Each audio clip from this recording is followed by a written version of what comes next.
Movie start होती है और हमें जंगल में एक जादूगर जिसका नाम लिजार होता है को दिखाया जाता है और वो यहाँ पर अपने साथ एक वर्जिन लड़की को लेकर आया होता है। अब वो जादूगर यहाँ पर आकर उस लड़की का हाथ पैर बांध देता है और वो इस लड़की को यहाँ पर इसलिए लाया होता है कि 2 चांदों की मिलने वाली रात को वो उससे शादी करेगा और इसके बाद इससे जो इनका बच्चा पैदा होगा वो सारे किंगडम को हरा सकता है और उस बच्चे के दम पर ये जादूगर लिजार पूरी दुनिया पर राज करेगा। और आज की रात भी 2 चांदों की मिलने वाली रात होती है और इस जादूगर को इसी मौके का तो इंतजार होता है और तभी यहाँ पर एक किंगडम का प्रिंस पहुंच जाता है और इसका नाम फेवियस होता है और वो यहाँ पर आकर जादूगर के सभी साथी और उस जादूगर को भी मार देता है। अब इसके बाद वो प्रिंस और उसके सारे सोल्जर उस लड़की को यहाँ से बचा लेते हैं। अब इसके बाद हमें बताया जाता है कि ये कहानी 100 साल के बाद फिर से दोहराई जाती है और इसके बाद सीन सीधा 100 साल के बाद का दिखाया जाता है और यहाँ पर हमें एक किंगडम दिखाया जाता है और इस किंगडम के राजा के 2 बेटे होते हैं जिनमें से एक का नाम फेवियस और दूसरे का नाम टेडियस होता है और इनमें से फेवियस वही होता है जिसने कि उस जादूगर को हराया था। अब यहाँ पर हमें फेवियस के बारे में बताया जाता है कि वो दिखने में अच्छा होने के साथ साथ एक बहादुर प्रिंस भी है क्योंकि इसने कई सारे युद्ध जीत रखे होते हैं। दूसरी तरफ इसका भाई इसके मुकाबले में इसका एकदम उल्टा होता है और इसीलिए सभी लोग फेवियस को ज्यादा पसंद किया करते थे लेकिन टेडियस को कोई नहीं करता। यहाँ तक कि खुद राजा भी अपने बेटे को बेकार समझते हैं, वो सोचते हैं कि ये एकदम बेकार है।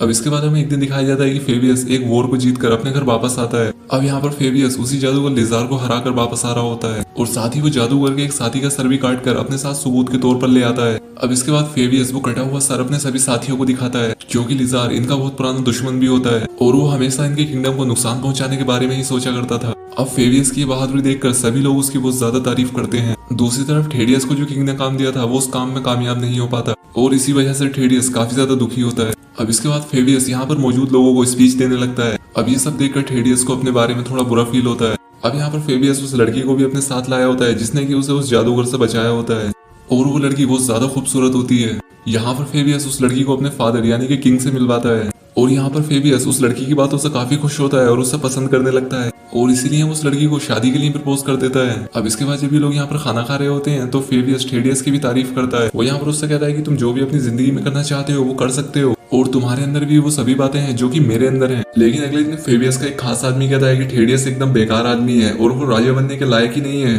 अब ये बात सुनकर टेडियस को काफी बुरा लगता है और ये बात सुनकर उसे काफी गुस्सा आता है और इसीलिए वो नाराज होकर महल से चला जाता है। दूसरी तरफ महल के अंदर फेवियस की शादी का फंक्शन चल रहा होता है और यहाँ पर फेवियस टेडियस का काफी ज्यादा वेट करता है लेकिन जब टेडियस यहाँ पर नहीं आता तब किंग उससे कहते हैं कि तुम फंक्शन को ज्यादा लेट मत करो और इसलिए फेवियस उसकी बात मान लेता है। लेकिन तभी यहाँ पर इन लोगों का सबसे बड़ा दुश्मन पहुंच जाता है यानी कि वही जादूगर लिजार और ये वही जादूगर होता है जिसे कि मूवी की स्टार्ट में फेवियस ने हराया होता है और ये जादूगर यहाँ पर फिर से उस लड़की को लेने के लिए आया था क्योंकि इस जादूगर को उस लड़की की जरूरत होती है क्योंकि ये वर्जिन होती है। अब वो जादूगर लिजार किंगडम के लोगों पर हमला कर देता है और इसके बाद वो जादूगर लिजार उस लड़की को अपने साथ ले जाता है। अब इसके बाद किंग टेडियस के पास आता है और उससे कहता है कि तुम जाकर उस लड़की को बचाकर लेकर आओ। लेकिन यहाँ पर टेडियस को तो उस लड़की को बचाने में कोई भी इंटरेस्ट नहीं होता। लेकिन यहाँ पर राजा कहता है कि अगर तुमने इस बार अपने आप को बहादुर साबित ना किया तो तुम्हें इस किंगडम से निकाल दिया जाएगा और अब इसलिए टेडियस को ना चाहते हुए भी राजा की बात माननी पड़ती है। अब यहाँ पर टेडियस अपने साथ अपने एक साथी को ले जाता है और दूसरी तरफ फेवियस के साथ तो उसके नाइट्स होते हैं। अब इसके बाद ये लोग अपने सफर पर आगे बढ़ते हैं। अब यहाँ पर इन लोगों की पहली मंजिल थी एक ओरिकल के पास जाने की। अब इसके बाद ये लोग जाकर ओरिकल से मिलते हैं।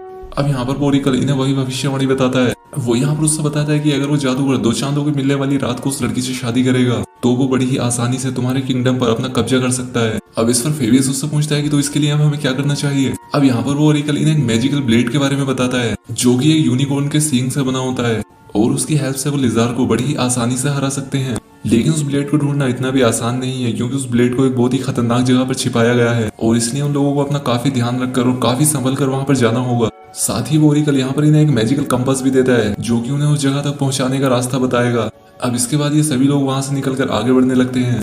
अब काफी दूर आगे आने के बाद ये लोग एक जगह पर कैंप लगाते हैं लेकिन तभी हम देखते हैं कि फेवियस के आदमियों में से एक बूढ़ा आदमी भी है जो कि उन लोगों से छिपकर एक जगह पर जाकर कुछ स्पेल्स को पढ़ने की कोशिश करता है जहाँ पर स्मोक में एक आदमी का शैडो बनता है और ये शैडो उसी जादूगर लिजार का होता है और इससे हमें पता चलता है कि ये बूढ़ा आदमी उसी जादूगर लिजार के लिए काम करता है और वो आदमी यहाँ पर लिजार को अपना मास्टर कह रहा होता है। यहाँ पर लिजार उस बूढ़े आदमी से कहता है कि तुम फेवियस को जल्दी से मेरे पास ले आओ ताकि वो यहाँ अगर देख सके कि मैं उसकी होने वाली वाइफ के साथ क्या करूंगा। अब यहीं पर टेडियस का वो साथी खड़ा होता है जो कि इनकी सभी बातें सुन लेता है और इसलिए वो दोनों भाइयों फेवियस और टेडियस को इस बारे में जाकर बताता है। लेकिन वो बूढ़ा आदमी फेवियस का बहुत खास आदमी होता है और इसलिए फेवियस उस पर यकीन ही नहीं करता और इसके बाद फेवियस खुद उस बूढ़े आदमी के पास जाता है और उससे पूछता है और यहाँ पर वो बूढ़ा आदमी ने सच बता देता है। वो कहता है कि हाँ, मैं लिजार के लिए काम करता हूँ क्योंकि मेरा असली मालिक तो लिजार ही है। इसके बाद वो बूढ़ा अपने जादू से इनका ध्यान बटाकर यहाँ से भाग जाता है, लेकिन यहाँ पर थेडियस का वो साथी उसे पकड़ लेता है और इसके बाद ही उस बूढ़े को कैंप में ले आते हैं। अब यहाँ अगर फेबियस को इस बात का पता चल जाता है कि जो उसका खुद का ही इतना खास आदमी था वो भी लिजार के लिए काम करता है। वो बूढ़ा यहाँ पर फेबियस से कहता है कि लिजार ने तुम्हें मारने और तुम्हें कैद करने का हुक्म दिया है और इसीलिए वो अपने नाइट्स को ऑर्डर देता है कि फेबियस के सारे साथियों को मार दिया जाए। लेकिन फिर भी वो लोग किसी तरह से यहाँ से भागने में कामयाब हो जाते हैं। अब यहाँ पर ये लोग कैरिज की हेल्प से भागने लगते हैं और इसी बीच इन लोगों में काफी ज्यादा फाइट भी होती है, लेकिन फिर भी ये लोग खुद को बचाने में किसी तरह से कामयाब हो जाते हैं। और इसके बाद जब ये बात लिजार को पता चलती है तो उसे काफी ज्यादा गुस्सा आता है। अब दूसरी तरफ ये लोग जंगल में चलते हुए काफी ज्यादा थक जाते हैं, इसलिए जंगल में एक जगह पर आराम करने के लिए रुकते हैं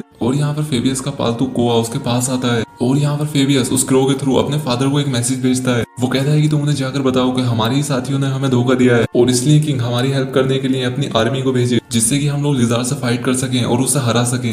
अभी ये लोग थोड़ा आगे बढ़ते ही हैं कि तभी इनके सामने एक लड़की आ जाती है। अब एक लड़की को इतने सुनसान जंगल में देखकर ये लोग काफी हैरान होते हैं, लेकिन इससे पहले कि फेबियस उस लड़की से पूछता है कि तुम यहाँ पर क्या कर रही हो, कि तभी वहाँ पर जंगली कबीले के लोग पहुंच जाते हैं और इन्हें पकड़ लेते हैं।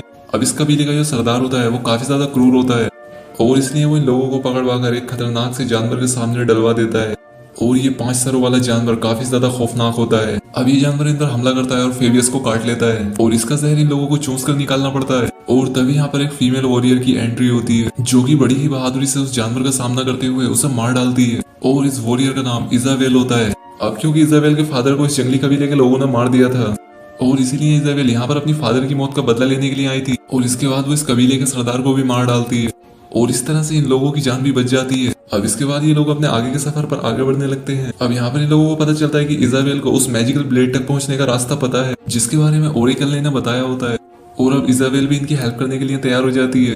यहीं पर हम देखते हैं कि थेडियस इजाबेल को पसंद करने लगा है और रात के समय पर थेडियस का दोस्त और फेबियस जब कहीं पर जाते हैं तो यहाँ पर थेडियस और इजाबेल अकेले में बातें करने लगते हैं और यहाँ पर थेडियस इजाबेल को अपने इस सफर के बारे में बताता है और यहाँ पर बातों ही बातों में थेडियस उसे उस कंपास के बारे में भी बता देता है। अब अगली सुबह जब फेबियस वापस आता है तो वो पाता है कि थेडियस तो यहाँ पर सो रहा है। यहाँ पर फेबियस उस कंपास को ढूंढता है लेकिन वो उसे नहीं मिलता। इसके बाद वो थेडियस से उस कंपास के बारे में पूछता है लेकिन थेडियस के पास भी वो कंपास नहीं होता और साथ ही इजाबेल भी यहाँ से गायब होती है। अब फेबियस थेडियस की इस बेवकूफी से काफी ज्यादा नाराज होता है, लेकिन फिर भी वो इस बात को बुलाकर आगे बढ़ने का फैसला करता है। अब ये लोग काफी लंबा सफर तय करने के बाद फाइनली अपनी मंजिल तक पहुंच जाते हैं। अब यहाँ पर फेबियस उन दोनों से यहीं पर रुकने के लिए अकेला ही मैजिकल ब्लेड ढूंढने के लिए चला जाता है। दूसरी तरफ थेडियस को एक बार में इजाबेल मिल जाती है और इसलिए वो इजाबेल को रोककर उससे उस कंपास के बारे में पता करता है, लेकिन यहाँ पर इजाबेल उसे उस कंपास को देने से मना कर देती है और ये बहस इतनी बढ़ जाती है कि इन दोनों के बीच फाइट होने लगती है और इस फाइट में इजाबेल बड़ी ही आसानी से थेडियस को हरा देती है। दूसरी तरफ फेबियस को उसे उसके ही नाइट्स जिन्होंने उसे धोखा दिया होता है वो उसे पकड़ लेते हैं और वो उसे यहाँ पर पीटने लगते हैं। दूसरी तरफ इजाबेल से मार खाने के बाद थेडियस वहां से बाहर आता है।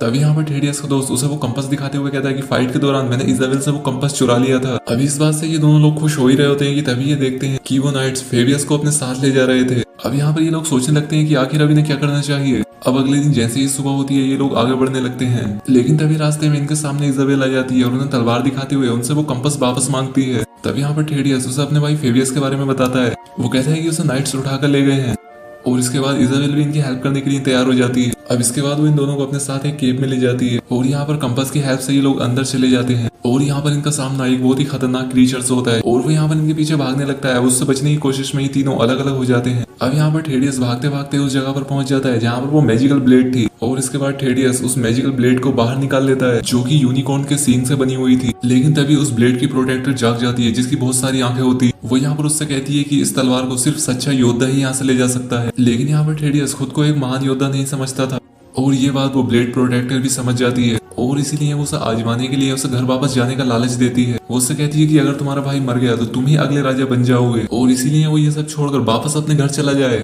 लेकिन यहाँ पर थेडियस ऐसा करने से मना करता है और वो अपने भाई फेबियस को ही चूज करता है। अब इसके बाद वो उस ब्लेड से उस क्रीचर को भी मार डालता है और इसके बाद वो वहां से बाहर आ जाता है और साथ ही साथ वो अपने साथियों को भी बचा लेता है। अब इसके बाद वो टाउन पहुंचता है और यहाँ से एक स्ट्रॉन्ग वॉरियर को अपने साथ चलने के लिए मना लेता है, जिसके बाद ये चारों फेबियस को बचाने के लिए निकल पड़ते हैं। अब कुछ देर चलने के बाद ये लोग जादूगर लिजार के महल में पहुंच जाते हैं और आज की रात वही रात होती है जिसमें 2 चांद आपस में मिलेंगे और उसमें बस कुछ ही टाइम बाकी होता है। यहाँ हम देखते हैं कि फेबियस को यहाँ पर लटका रखा होता है। दूसरी तरफ ये लोग भी यहाँ पर पहुंच जाते हैं और बहुत ही चालाकी से फेबियस को आजाद कर लेते हैं। अब इसके बाद थेडियस वो ब्लेड यानी कि ब्लेड ऑफ यूनिकॉर्न फेबियस को दे देता है और इसकी हेल्प से फेबियस लिजार से फाइट करने लगता है और बाकी के लोग लिजार के नाइट से फाइट करने लगते हैं। अब यहाँ पर इन लोगों के बीच काफी बड़ी फाइट हो जाती है और इतने में ही दो मून्स आपस में आके मिल जाते हैं और इसके चलते लिजार की पावर और भी ज्यादा बढ़ जाती है। लेकिन तभी यहाँ पर फेबियस बड़ी ही बहादुरी दिखाते हुए ब्लेड ऑफ यूनिकॉर्न से लिजार को मार देता है और इस तरह से फेबियस उस लड़की को बचाने में कामयाब हो जाता है जिससे वो शादी करने वाला था। अब इनका यहाँ पर काम पूरा हो चुका था और इजाबेल के वापस जाने का टाइम भी आ चुका था और इसलिए थेडियस काफी उदास होता है और इजाबेल उससे कहती है कि मैं तुम्हें हमेशा याद रखूंगी, मैं तुम्हें कभी नहीं भूल सकती।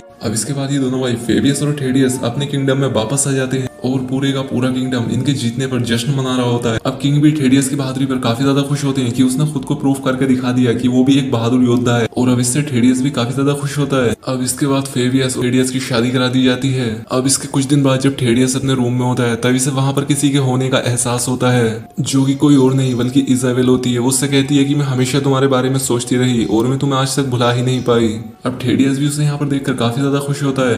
यहाँ पर इजाबेल थेडियस को अपने कर्ज के बारे में बताती है। वो कहती है कि मुझे डायन ने कर्ज दिया था कि मैं किसी के साथ भी रिलेशन में नहीं आ सकती और उस बिच को मारने के बाद ही हम दोनों एक हो सकते हैं। अब इसके बाद थेडियस उसके साथ जाने के लिए तैयार हो जाता है। अब इसके बाद इन दोनों का सफर शुरू हो जाता है और अब इसी के साथ ही मूवी यहाँ पर एंड हो जाती है।